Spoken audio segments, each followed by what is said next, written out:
Halo, salam jumpa teman-teman. Salam jumpa, salam sehat, dan salam satu tujuan teman-teman. Hari ini kita mau membahas ini teman-teman. Kita tanaman pisang yang sudah umur 1 bulan ya. Ini ya umur 1 bulan ya teman-teman.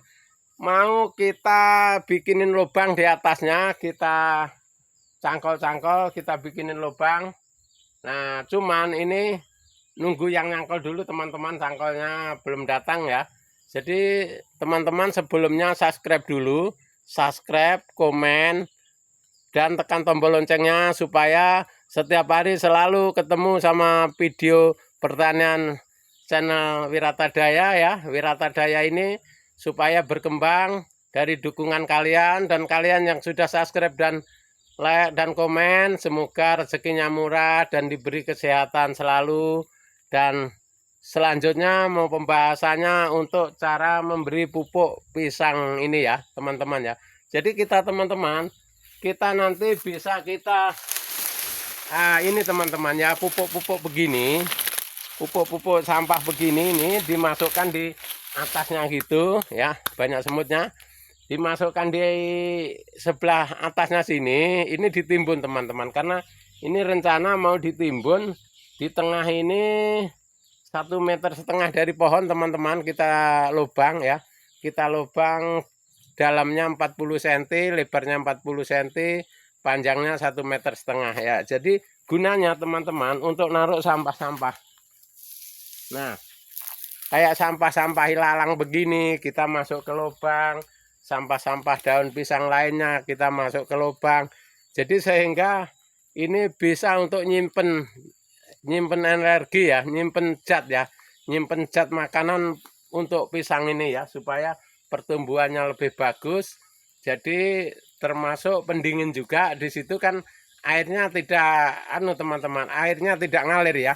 Airnya ada di lubang itu tidak ngalir, bisa lewat di bawah pohon pisang, akhirnya sehingga akar pisang ini teman-teman menyerapnya lebih mudah ya, lebih mudah. Jadi teman-teman sekalian yang untuk pengen nanam pisang itu tani aja. Masalahnya ya teman-teman, nanti jangan sampai teman-teman ketinggalan. Khususnya ini saya himbaukan ya, yang tidak punya pekerjaan di pemerintah walaupun di perusahaan, yang nganggur ya, yang tidak punya kerjaan, kalau bisa nanamlah pisang ini. Sederhana, modalnya sedikit, tapi pasti panen ya. Karena untuk sekarang teman-teman, kalau mengingat harga pisang di Kalimantan Timur ini luar biasa teman-teman. Nah, bayangkan teman-teman, satu sisir ini kalau kita jual sisir bisa 6.000 satu sisir teman-teman. Ini di lokasi teman-teman, belum ke pasar. Kalau sudah sampai pasar nanti berapa ribu jadinya. Di lokasi aja itu sudah 6.000, itu di lokasi aja. Nah kita habis tebang cepret, diambil sama tengkulak, dihitung, dibayar itu ya. Nah cuman sebelum itu teman-teman, kalau teman-teman lahannya cuma satu tempat, itu tengahnya bisa ditanamin ubi rambat, bisa ditanamin tales, itu semua laku teman-teman ya. Misalkan ini ya, ini tengah-tengahnya jaraknya kan 3 meter ini teman-teman, masih bisa digulut teman-teman, gulut untuk nanam ubi rambat atau tales, atau cuman dikowak-kowak aja nggak apa-apa. Nah kalau memang kita tenaganya kurang, nggak usah terlalu mewah, kita olah lahan itu cukup digunduk-gunduk aja ya.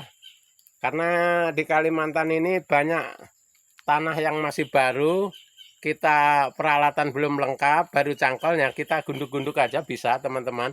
Nah ini antara jarak pisang ini dikasih 2 gundukan bisa kalau ubi rambat. Nah kalau tales juga bisa, tales itu bisa juga 2 gundukan ya. Tapi teman-teman yang sini pasarannya udah bagus teman-teman, kalau bisa itu tales mbute sama tales yang biru itu teman-teman. Tales biru itu kalau di sini hitungnya biji teman-teman. Satu biji ada yang 15.000, ada yang 10.000 satu biji. Nah kalau tales mbute itu rata-rata dari petani untuk zaman sekarang ini teman-teman, ada yang 6.000, ada yang 4.000, ada yang 6.000 ya. Itu ya, cara petani tergantung kita yang punya ya. kadang-kadang kalau yang punya itu sampai ada nanam 1 hektar, jadi dia dijual murah teman-teman ya. Nah, karena murahnya dia keuntungannya teman-teman, tanah itu ikut ya, ikut di talas itu tadi, kita jual sama jual tanah ya teman-teman. Walaupun kalau dalam 1 karung itu minimal kita setengah kilo tanah kita ada yang ikut itu, ikut terjual. Nah disitulah teman-teman kita nurunkan harga, misalkan dari 5.000 atau 6.000 bisa ke 4.000 supaya kita itu tengkulak tidak rugi teman-teman, karena tanah kita ikut terjual di situ ya. Nah, supaya kalau tengkulak nanti rugi timbangan setelah di Balikpapan rugi timbangan kan kasihan, akhirnya kapok beli sama kita. Jadi teman-teman, kalau kita belinya banyak, harga kita turunin ya, itu ya caranya kita di pertanian di Kalimantan Timur supaya tengkulak itu mandek, oh ya itu punya Pak Dijenggot itu loh, kita beli di sana aja kan gitu. Jadi sehingga dagangan kita ini nggak ada yang cerita nggak laku teman-teman, di khususnya pertanian. Karena untuk saya pribadi ya teman-teman, ini ya bukan sombong ya, cuman cerita supaya bikin semangat yang belum bertani.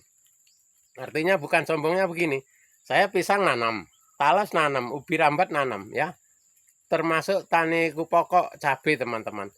Saya itu pokoknya tanam cabai, cuman tanam ini untuk selingan dan untuk sponsor yang belum punya lahan, yang belum punya pertanian, ngasih info yang masih males, ngasih info yang belum giat tani, yang hanya berpangku tangan dan duduk manis di rumah. Dia walaupun duitnya banyak, dia nggak mau ke kebun dan sebagainya, kan duit bisa habis teman-teman ya. Kalau duit itu putaran dunia ini Tuhan yang ngatur, nggak taunya kadang-kadang kita meleset putaran, akhirnya kita dari nol lagi ya teman-teman. Jadi yang punya duit banyak hati-hati kalau mengatur duit, jangan sampai kita meleset ya. Nah kalau kita tani ini teman-teman, melesetnya jarang teman-teman. Nah seandainya kita meleset sekarang ini, anggaplah kita hilang atau apa, atau dimakan monyet 1 pokok atau 2 pokok, atau ditebang orang, itu sah-sah aja, wajar teman-teman, karena kita di hutan ya. Nah tapi kalau duit kita banyak begitu hilang begitu aja, atau kena banjir atau dan sebagainya, kita nggak persiapan lahan pertanian teman-teman, kita akhirnya nol lagi teman-teman. Nah itu teman-teman, karena kita merawat duit itu sama dengan merawat orang rumah teman-teman ya. Kalau kita nggak pinter ngerawat bisa lari ya, duit juga begitu teman-teman. Jadi itu simak dulu ya teman-teman, jangan sampai teman-teman melupakan pertanian yang tidak punya pekerjaan, karena pertanian ini untuk menunjang masa tua kita. Walaupun kita sudah tua, duduk manis di rumah, pisang kita tua, oh itu nak tebangkan pisang, atau cucu kita tebangkan pisang, mbah mau beli gorengan atau mau beli rokok, nah itu tebangkan, jualkan sekali ya, kan gitu bisa teman-teman ya. Itu khususnya kawula tua yang sepantaran saya, yang banyak nganggur, daripada nganggur manfaatkanlah kerja, dan manfaatkanlah waktu sejam 2 jam untuk bekerja, supaya ekonomi kita ke depan tidak sia-sia dan kita tidak merugikan lingkungan kita, termasuk anak cucu kita tidak merasa rugi kalau kita masih bekerja keras ya. Itu ya teman-teman ya, hilangkan rasa malu, hilangkan teman-teman rasa ragu, hilangkan. Itu kunci kita bekerja di dalam pertanian. Oke teman-teman, terima kasih, semoga bermanfaat teman-teman, semoga berhasil dan semoga mengikuti jejak-jejak kita ini yang orang-orang tua yang tidak punya pekerjaan ya. Kita bukan mengharuskan si A si B-nya, yang tidak punya pekerjaan muda tua pun nggak masalah, yang penting bisa punya tanaman dan bisa penghasilan, punya penghasilan tambahan teman-teman ya. Itu cara kerja kita di Kalimantan ini, termasuk kayak saya kan di perantauan teman-teman ya. Kita merantau, satu keluarga, anak cucu merantau semua teman-teman ya. Kita cabut dari Jawa langsung ke Kalimantan. Alhamdulillah anak-anak cucu kita sudah bekerja bagus, sudah pertanian yang sudah bisa untuk menyukupi biaya hidup teman-teman. Itu ya. Ingat itu teman-teman, simak baik-baik. Yang belum punya pekerjaan, mari kita tani. Oke, terima kasih teman-teman. Semoga bermanfaat. Sampai jumpa di video kita yang akan datang.